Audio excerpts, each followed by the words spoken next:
आणि किंवा काही लोकांमध्ये कुजबूज सुरू झाली की हिच्या लग्नाला 3 वर्ष झालेली आहेत आणि हिला बाळ का होत नाहीये। वहिनी, लोक तुम्हाला वांजोटी म्हणतात, तुम्ही एवढं का थांबलात, तुम्ही चान्स घ्या, तुम्ही बाळ कधी होणार, असं म्हटल्याबरोबर मला खूप वाईट वाटलं की मी एवढं स्ट्रगल करून इथपर्यंत आली आणि आता हे पुढे माझं काय वाढलेलं आहे।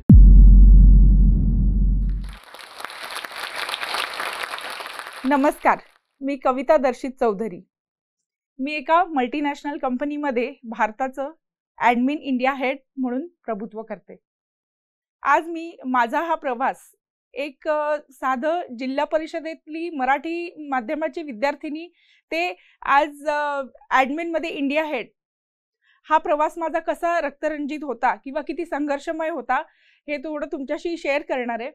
आणि मला असं वाटतं की माझं ही संघर्ष गाथा बघितल्यानंतर या प्रेक्षकांपैकी एक जरी विद्यार्थिनी किंवा एक जरी मुलगी इन्स्पायर झाली आणि ती पुढे गेली तर आजचं माझं हे जे कथाकथन आहे ते सार्थ होईल। माझ्याविषयी माहिती देण्याच्या आधी मी तुम्हाला माझ्या जन्माच्या आधीचीच पार्श्वभूमी सांगते।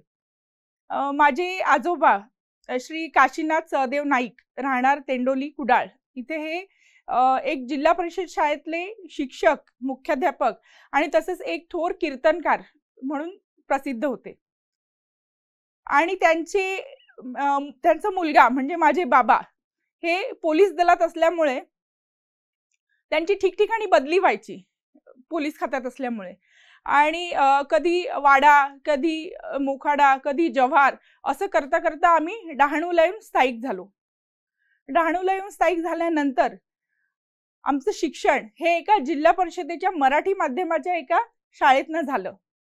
आणि आमचं भाग्य थोर की आम्हाला असे शिक्षक लाभले की त्यांनी आज आम्ही जिथे इंग्रजी मीडियमच्या मोठ्या मोठ्या लोकांना आम्ही हेड करतोय, त्यांचं डिपार्टमेंट आम्ही चालवतोय, अशा विद्यार्थ्यांना किंवा अशा लोकांना हेड करायचं आमचं भाग्य हे आमच्या शाळेने निर्माण करून दिलं।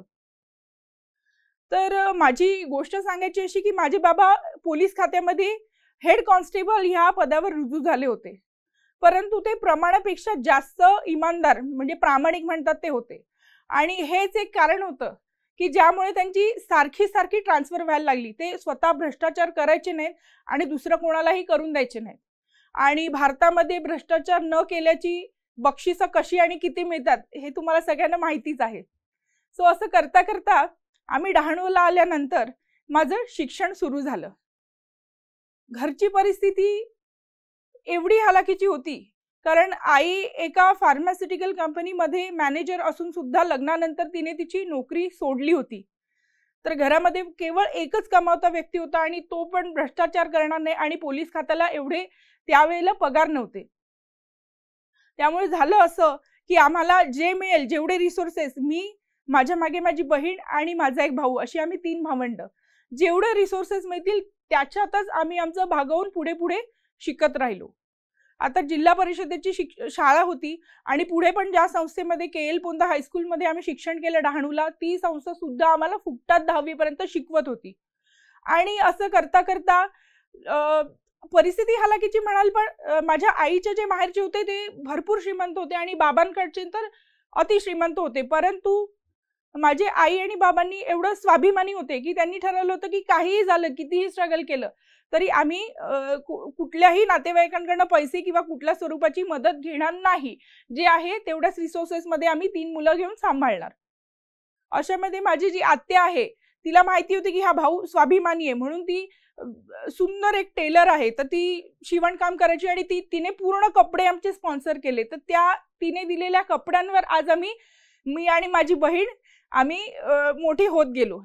आता 10वी झालं त्यानंतर मला अभियांत्रिकी शिक्षण घ्यायचं होतं, इलेक्ट्रॉनिक्समध्ये इंजिनिअरिंग। त्यासाठी CET द्यावी लागणार होती कारण मी ज्या सेंटरमध्ये ॲडमिशन घ्यायला बघत होते त्याचे फक्त भारतात 9 संस्था होत्या त्या काळी, आता जास्त झाल्यात। आणि त्याची एंट्रन्स एक्झाम ही पूर्णपणे इंग्रजी माध्यमाच्या अभ्यासक्रमात होणार होती।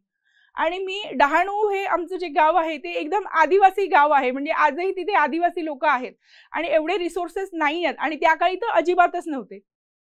मग माझी आई जी होती ती म्हणजे ती खूप जिद्दी आहे, ती खूप धोरणी आहे।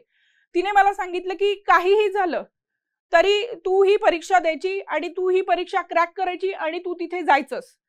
तर मी म्हटलं आई इंग्रजी मीडियम आहे, सगळं इंग्रजीमध्ये प्रश्न येतील आणि मी कसं काय देऊ शकेन. तर तिने मला एक सुंदर वाक्य सांगितलं की जगातल्या सगळ्या मजुरांनो उठा आणि संघर्ष करा. तुमच्याकडे गमावण्यासारखं काहीही नाहीये, पण मिळवण्यासाठी पूर्ण जग पडलेलं आहे. आणि त्यामुळे आईने मला खूप आत्मविश्वास आणि कॉन्फिडन्स वाढवला. त्यामुळे मी 11वी आणि 12वी हे जे सायन्सची इंग्रजी माध्यमाची पुस्तकं असतात ती घेतली आणि अभ्यास केला आणि मी त्या इन्स्टिट्यूटमध्ये टॉप केलं होतं आणि मला ॲडमिशन मिळालं. ॲडमिशन मिळाल्यानंतर माझं जे शिक्षण सुरू झालं ते औरंगाबाद, तत्कालीन औरंगाबाद, म्हणजे आजचं त्याला छत्रपती संभाजीनगर असं म्हणतात. आता ॲडमिशन झालं होतं, परंतु पुढचा खर्च कसा निघणार, पुढची फी कोण भरणार. अशा वेळेला मी जेव्हा पहिलं सेमिस्टर करून घरी आले होते तेव्हा आईला मी विचारलं की आई आपण खरंच एवढं शिक्षण अफोर्ड करू शकू का, माझी अजून 10 भावंड आहेत दोन्ही, तर आपण कसं करू.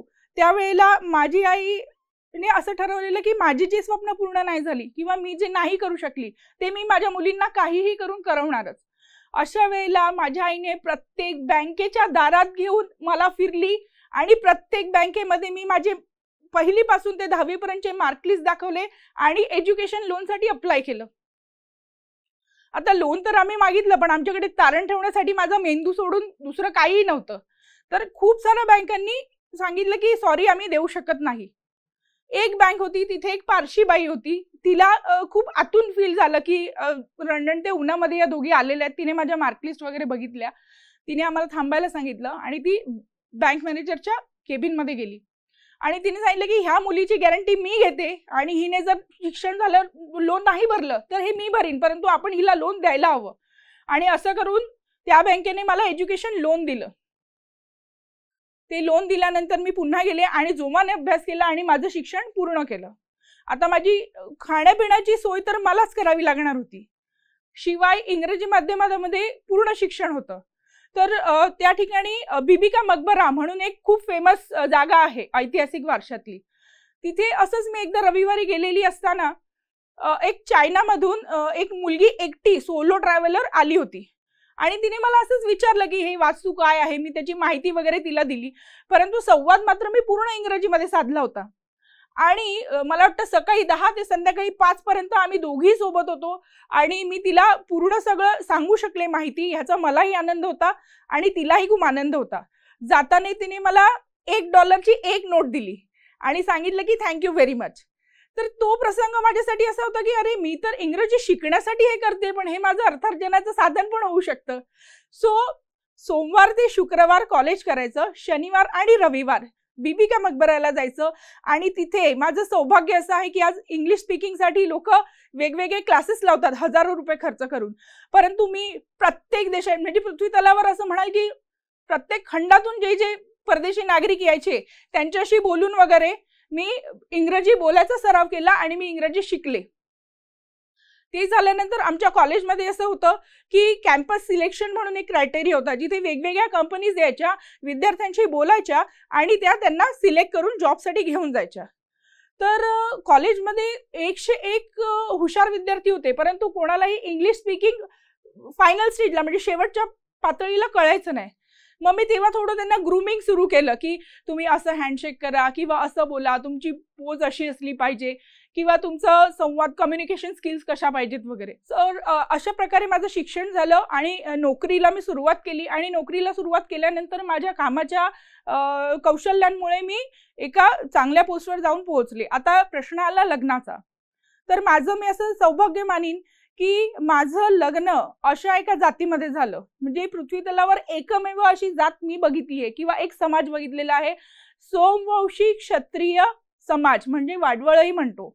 या समाजाचं वैशिष्ट्य असं की आजपर्यंत म्हणजे सुरुवातीपासून आधी अनंत आजपर्यंत कोणी एकही रुपया हुंडा घेतलेला नाहीये किंवा कुठल्याही प्रकारची मागणी मुलीकडनं केलेली जात नाही. असं ह्या समाजामध्ये माझं लग्न झालं. आणि लग्नानंतर नवऱ्याला पतिदेव असं का म्हणतात ते मला खऱ्या अर्थाने कळलं, कारण माझे पती हे खरोखर माझ्यासाठी देव माणूस होते. त्यांनी मला विचारलं की तुला काय गिफ्ट आवडेल किंवा काय गोष्टी आवडतील. तर त्यावेळेला मी त्यांना सांगितलं की माझं शिक्षण हे खूप खडतर झालेलं, तर मला आणखीन पुढे शिकायला आवडेल, काय तुम्ही मला त्यासाठी मदत कराल किंवा काय तुम्ही मला प्रोत्साहन द्याल. तर त्यांनी सांगितलं येस डेफिनेटली, इथून पुढे तुला वाटेल तसं नोकरी करून शिक्षणही घेऊ शकतेस आणि घरची कामं जी आहेत माझ्या सासू सासऱ्यांनी, म्हणजे मी धन्य आहे की मला अशी सासू मिळाली. कारण चांगला नवरा मिळणं खूप सोपं आहे, त्याच्या प्रेमात पडणं सोपं आहे किंवा संसार करणं सोपं आहे, पण एक चांगली सासू मिळायला खूप पुण्य लागतं किंवा खूप नशीब लागतं. आणि अशी बाई माझ्या आयुष्यात आली जिने मला कलाटणी दिली. तिने सांगितलं की मी स्वतः डीएड नंतर, ती पण जिल्हा परिषद शाळेमध्ये शिक्षिका आहेत त्या, तर मी बीएड करणार होते, मी पुस्तकं पण आणली होती, परंतु मला शिक्षण करता आलं नाही घरच्या जबाबदाऱ्यांमुळे. तेव्हा मी घरची कामं करीन, मी घर सांभाळेन आणि तू पुढचं शिक्षण कर, असं तिने मला सांगितलं. त्याप्रमाणे मी शिक्षण सुरू केलं. आता हे शिक्षण सुरू असताना समाजामध्ये किंवा आजूबाजूच्या ठिकाणी किंवा काही लोकांमध्ये कुजबूज सुरू झाली की हिच्या लग्नाला 3 वर्ष झालेली आहेत आणि हिला बाळ का होत नाहीये. असं असताना आमच्या बाजूच्या गावातली एक अडाणी, म्हणजे अशिक्षित, जिला स्वतःचं नाव स्वतः लिहिता येणार नाही, अशा बाईने मला सांगितलं की वहिनी, लोक तुम्हाला वांजोटी म्हणतात, तुम्ही एवढं का थांबलात, तुम्ही चान्स घ्या, तुम्ही बाळ कधी होणार. असं म्हटल्याबरोबर मला खूप वाईट वाटलं की मी एवढं स्ट्रगल करून इथपर्यंत आली आणि आता हे पुढे माझं काय वाढलेलं आहे. तर मग आम्ही सांगितलं की ठीक आहे, मी तो विषय मारून नेला. मला खूप रडू आलं, पण मी कंट्रोल केलं की ह्या बाईची पात्रताच नाहीये तर मी कशाला वाईट वाटून घेऊ. आणि आम्ही डॉक्टरकडे गेलो. तेव्हा मला असं समजलं की माझ्या गर्भपिशवीमध्ये काही गाठी आहेत ज्या कॅन्सरस असू शकतात. आणि तो माझ्यासाठी खूप मोठा धक्का होता. मग आम्ही लगेच ऑपरेशन केलं, त्या गाठी टेस्टिंगला पाठवल्या आणि सुदैवाने त्या कॅन्सरस व्हायच्या आधीच आम्ही रिमूव्ह करू शकत होतो. असं झाल्यानंतर काही महिन्यांनी लगेच मला गर्भधारणा झाली आणि माझा प्रवास डिलिव्हरीच्या दिशेने सुरू झाला. 4थ्या महिन्यामध्ये मला असं प्रॉब्लेम झाला म्हणून आम्ही डॉक्टरकडे गेलो. तिथे कळलं की माझं गर्भपिशवीचं तोंडच उघडलेलं आहे आणि ते बाळ जगू शकणार नाही. तर डॉक्टरांनी मला तिथेच सांगितलं की तुला जर हे कंटिन्यू करायचं असेल तर तुला आत्ताच्या आता ॲनेस्थेशिया घ्यावं लागेल, तुला सही करावी लागेल कागदपत्रांवर आणि ती गर्भपिशवी आपण शिवायची, तर तुझी संमती आहे का. तर मी म्हटलं ठीक आहे चालेल. तर तो माझ्यासाठी एक मोठा धक्का होता की एवढं स्ट्रगल करून मी इथपर्यंत आली आणि आता इथून पुढे पण मला स्ट्रगल करायचं. पण मी देवाचं नाव घेतलं, ते ऑपरेशन केलं आणि ते सक्सेसफुल पण झालं. आणि अशा प्रकारे मला पहिलं कन्यारत्न प्राप्त झालं. त्यानंतर मी असं ठरवलं की मला BBAचं शिक्षण घ्यायचं, कारण माझी नोकरी जी होती ती ॲडमिनमध्ये होती आणि मला शिक्षणाची आस होती, पहिल्यापासून आवड होती. म्हणून मी BBA या डिग्रीसाठी ॲडमिशन घेतलं आणि मी शेवटच्या वर्षाला पोहोचले. परंतु माझं दुर्दैव असं की त्याच वर्षी कोविड म्हणजे कोरोनाने आमच्या संपूर्ण कुटुंबाला विळखा घातला होता आणि मी तेव्हा प्रेग्नंट होते. 4थ्या महिन्यामध्ये असताना जेव्हा ॲनोमोली स्कॅन आपण करतो, ती सोनोग्राफी करायला गेलेली असताना मला असं कळलं की मला कोविडचे सिम्पटम्स आहेत. म्हणून मी चेक केलं तर मला तो कोविड निघाला. मला कोविड निघाल्यानंतर आम्ही मिस्टरांची लगेच चेक केली, टेस्ट केली, त्यामध्ये कळलं की तेही कोविड आहेत. 2 दिवसानंतर माझे सासू सासरे जे 75 वयाचे आहेत त्यांची टेस्ट केली तर तेही पॉझिटिव्ह निघाले. फक्त माझी जी मुलगी आहे वीरा, ती वाचली होती त्या विळख्यातून आणि तिला आम्ही लगेच माहेरी पाठवलं. आणि असं करत असताना मला अनेक प्रकारचे त्रास सुरू झाले. भले मी कोविडमधनं बाहेर आले, प्राणायाम योगा वगैरे करून मी त्यातनं बाहेर आले, परंतु माझ्या शरीरावर एवढे वेगवेगळे परिणाम झाले की मला अनेक प्रकारच्या व्याधी सुरू झाल्या आणि केवळ 8व्या महिन्यामध्ये मला प्रीमॅच्युअर डिलिव्हरी करावी लागली. ज्या दिवशी मी डॉक्टरकडे गेले त्या दिवशी त्याने मला सांगितलं की आता खूप कठीण प्रसंग आहे, परिस्थिती आहे, तर तुला इमिजिएट ही डिलिव्हरी करून घ्यावी लागेल. मी मिस्टरांना कामावरून इमिजिएट बोलवलं आणि आम्ही ती डिलिव्हरी केली. डिलिव्हरी झाल्यानंतर संध्याकाळपर्यंत मी विचार करत होते की माझी मुलगी, मला जी दुसरी मुलगी झाली होती ती डॉक्टर मला का देत नाहीयेत. म्हणून मी त्यांना विचारलं तर असं कळलं की 8व्या महिन्यात प्रसूती झाल्यामुळे तिचे मल्टिपल ऑर्गन्स जे आहेत ते डेव्हलप झालेले नाहीयेत आणि त्यांनी तिला ऑक्सिजनवर ठेवलेलं आहे. परंतु त्या डॉक्टरने एवढा हलगर्जीपणा केला होता की ती माझी मुलगी अक्षरशः व्हेंटिलेटरवर गेली संध्याकाळी. आणि जेव्हा त्याला कळलं की ही केस खूप विचित्र प्रसंगाकडे चालली आहे, तेव्हा त्याने स्वतः गाडी काढली आणि तिथल्या सरकारी रुग्णालयामध्ये माझ्या त्या मुलीला त्याने इमिजिएट व्हेंटिलेटरवर ॲडमिट केलं. ऍडमिट केलेलं असताना मी देवाचा धावा सुरू केला, मी या हॉस्पिटलमध्ये ती त्या हॉस्पिटलमध्ये, की मी एवढं सहन करून जर इथपर्यंत आली आहे तर देवा मला माझी मुलगी परत हवीच आहे. आणि तेवढ्यात असं झालं की तिथून जी येणारी नर्स होती तिने माझ्या बाजूच्या बेडवर जी बाई ऍडमिट होती तिला बघून तिने असं केलं, ह्यांचं बाळ गेलं, असं ऍक्शन केली. आणि त्या क्षणी मला असं वाटलं की मी संपली, आता माझं आयुष्य संपलं. म्हणून मी मिस्टरांना फोन केला आणि त्यांना सांगितलं की प्लीज जे काय असेल ते खरं सांगा, माझी तयारी आहे, जे काही आहे त्याला सामोरं जायची. परंतु देवाच्या कृपेने तसं काही नव्हतं. ती व्हेंटिलेटरवर होती आणि डॉक्टरनी सांगितलं की तुम्हाला 48 तास वाट बघावी लागेल, 48 तासानंतर ही जगली आहे की मृत आहे आम्ही तुम्हाला सांगू शकतो. तो काळ माझ्यासाठी खूप कठीण होता, एक आई म्हणून आणि एक एवढी स्ट्रगल करून आलेली मुलगी म्हणून सुद्धा. मी डिस्चार्ज घेतला, ती ज्या हॉस्पिटलला ऍडमिट होती तिथे गेले आणि मी दर 2 तासाला माझं दूध बाटलीमध्ये काढून तिला द्यायला सुरुवात केली. आणि मिरॅकल म्हणतात असं मी ऐकलं होतं, पण घडत असताना मी डोळ्यासमोर बघितलं. आणि ती माझी मुलगी 16व्या दिवशी व्हेंटिलेटर, NICU सगळ्यातून बाहेर आली आणि ती माझ्यासारखीच फायटर निघाली. ती बाहेर आली आणि मला माझं मातृत्व देवाने परत दिलं. तो माझ्यासाठी एक खूप मोठा माइलस्टोन होता आयुष्यातला, की जर मी हे करू शकते तर मी आणखीन काहीही करू शकते. म्हटल्याबरोबर मी MBA इन फायनान्सला ऍडमिशन घेतलं. माझे जे बॉसेस आहेत त्या पण एक मॅडमच आहेत, त्यांना मी विचारलं की मॅडम मी नोकरी करता करता MBA ला सुद्धा ऍडमिशन घेऊ शकते का? त्यांनी सांगितलं की एक स्त्री एका स्त्रीच्या मागे कशी उभी राहते. तिने मला सांगितलं की काही हरकत नाही, तू घे, तुला अर्थसहाय्य जरी लागलं तुझ्या सगळ्या फीज मी भरीन. असं करता करता मला जो कॉन्फिडन्स आलेला त्यामुळे मी MBA सुद्धा करू शकले. त्यानंतर माझी अशी इच्छा होती की मला कायद्यामध्ये शिक्षण घ्यायचंय, LLB मध्ये शिक्षण घ्यायचंय. गेले 3 वर्ष हे NICU म्हणा, प्रेग्नन्सी म्हणा, कोविड म्हणा, ह्यामुळे मी जी एंट्रन्स एक्झाम असते LLB ची ती देऊ शकले नव्हते. आणि ह्या वर्षीही तसंच झालं की माझ्या हातून ती डेट निघून गेली. म्हणून मी देवाला खूप प्रार्थना केली की देवा काहीतरी चमत्कार कर जेणेकरून मी पुन्हा त्या एक्झाम द्यायला पात्र ठरेन. आणि खरंच असं म्हणतात ना की जसं रेअरेस्ट रेअर ती केस झाली, दुसऱ्या दिवशी दुपारी CET सेलकडनं एक मेसेज येतो प्रत्येक विद्यार्थ्याला, एस्पिरंट्सला ज्यांनी फॉर्म भरून ठेवलेले, की आज 24 तासाकरता ही लाईन उघडी आहे आणि ह्याच्यामध्ये तुम्ही रजिस्ट्रेशन करा, जर तुम्ही झालात तर तुम्ही LLBच्या परीक्षेला पात्र आहात. असं म्हटल्याबरोबर मी लगेच फॉर्म भरला आणि अभ्यासाला सुरुवात केली. परंतु माझ्याकडे दुर्दैवाने खूप कमी दिवस अभ्यासाला राहिले होते. तेव्हा मी टेलिग्राम, YouTube आणि मागील वर्षांच्या काही प्रश्नपत्रिका याचा आढावा घेऊन एकही पुस्तक विकत न घेता केवळ सोशल मीडियाचा आणि इंटरनेटचा सदुपयोग करून अभ्यास सुरू केला. अभ्यास सुरू केल्यावर मी परीक्षा दिली आणि म्हणता म्हणता रिझल्टचा दिवस आला. आता रिझल्टचा दिवस आला तेव्हा मी खूप मनातून अस्थिर होते की काय होईल काय नाही होणार. परंतु मी जेव्हा रिझल्ट बघितला तेव्हा माझा संपूर्ण भारतामध्ये 41वा रँक आला होता आणि एकही पुस्तक विकत न घेता मी ती परीक्षा पार केली होती आणि तीही चांगल्या प्रकारे पार केली होती. आज अशी परिस्थिती आहे की एक इन्व्हेस्टमेंट मॅनेजमेंट फर्म आहे लंडन आणि सिंगापूरला ज्यांचे ऑफिसेस आहेत आणि भारतात आहे, तर त्या भारतामधल्या ऍडमिन हेड म्हणून मी एक प्रतिनिधित्व करते. आणि मला हे सांगताना खूप आनंद वाटतो की मी एक साधी जिल्हा परिषदेची विद्यार्थिनी आहे जी मराठी माध्यमातच शिकत आलेली आहे, परंतु तिने इंग्रजी माध्यमात पुढचं शिक्षण घेतलं आणि आजपर्यंत करू शकली.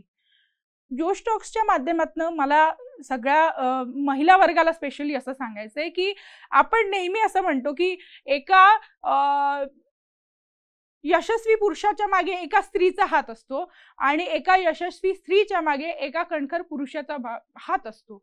पण मी थोडंसं काहीतरी वेगळं म्हणेन. मी म्हणेन की एका यशस्वी स्त्रीच्या मागे एका अयशस्वी स्त्रीचा किंवा जिची स्वप्न अपूर्ण राहिलेली आहेत त्या स्त्रीचा खरा हात असतो, पुरुषाचा नक्कीच असतो. माझ्या केसमध्ये माझे सासरे, वडील, भाऊ आणि नवरा ह्यांचा प्रचंड पाठिंबा आहे.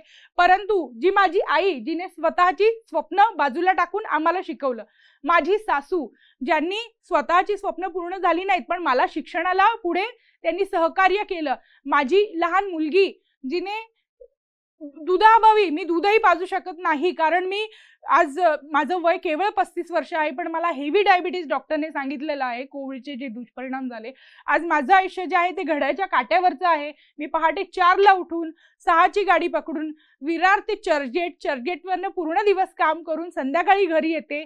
या दरम्यान मी खूप समाजकार्य देखील करते, कारण माझ्यावर जे प्रसंग आले ते गरिबांवर येऊ नये, किंवा आले तर त्यांना कोणीतरी मदत करावं या हेतूने मी समाजकार्य देखील करते. परंतु माझी आई, माझी सासू आणि ती बाई जी बँकेत मॅनेजर होती आणि तिने मला वेळेवर अर्थसहाय्य केलं नसतं तर आज मी या ठिकाणी उभी नसते. आज माझ्याकडे सगळं आहे, शिक्षण आहे, नोकरी आहे, परंतु माझी शिक्षणाबद्दलची आणि समाजसेवेबद्दलची भूक आजही संपलेली नाही.